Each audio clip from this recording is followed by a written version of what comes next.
La parole est à Madame Dominique Nachury pour le groupe UMP pour 5 minutes.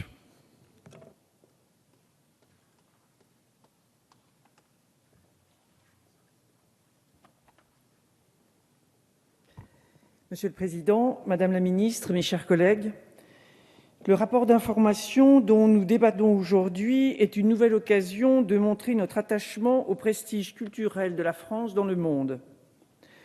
Comme l'ont rappelé nos collègues rapporteurs, Claudine Schmid et François Loncle, la position historiquement pionnière de la France en matière de rayonnement explique la richesse de son réseau culturel extérieur.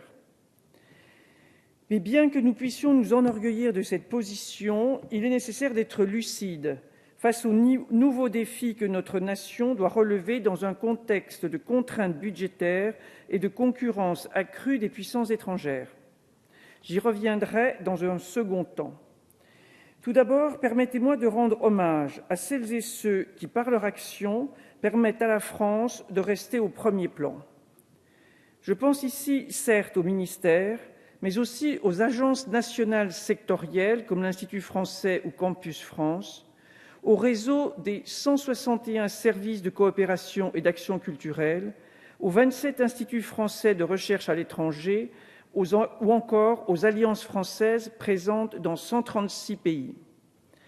S'il est important d'être conscient des évolutions que nous devons apporter à notre réseau, nous ne devons pas oublier qu'il fonctionne avant tout par l'implication d'hommes et de femmes.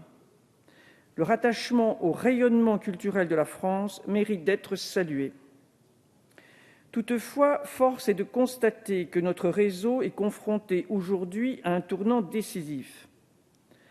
Perte de vitesse de la francophonie, éloignement des cercles d'influence de la France par rapport aux grands pays émergents, difficulté de la France à imposer son image dans certains secteurs comme l'économie de pointe, ou encore nécessité d'adapter diplomatie d'influence et diplomatie économique, sont autant de défis que nous nous devons de relever.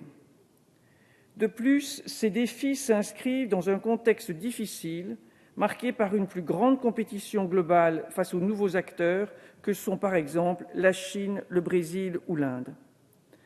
Enfin, nous devons garder à l'esprit que le contexte budgétaire national tendu est une contrainte forte. Lors de la précédente législature, nous avions réaffirmé notre volonté de restructurer le réseau culturel. La fusion services de coopération et d'action culturelle et des centres et instituts culturels sous établissement à autonomie financière dans le cadre de la RGPP de 2008 avait été un premier pas vers cette rationalisation.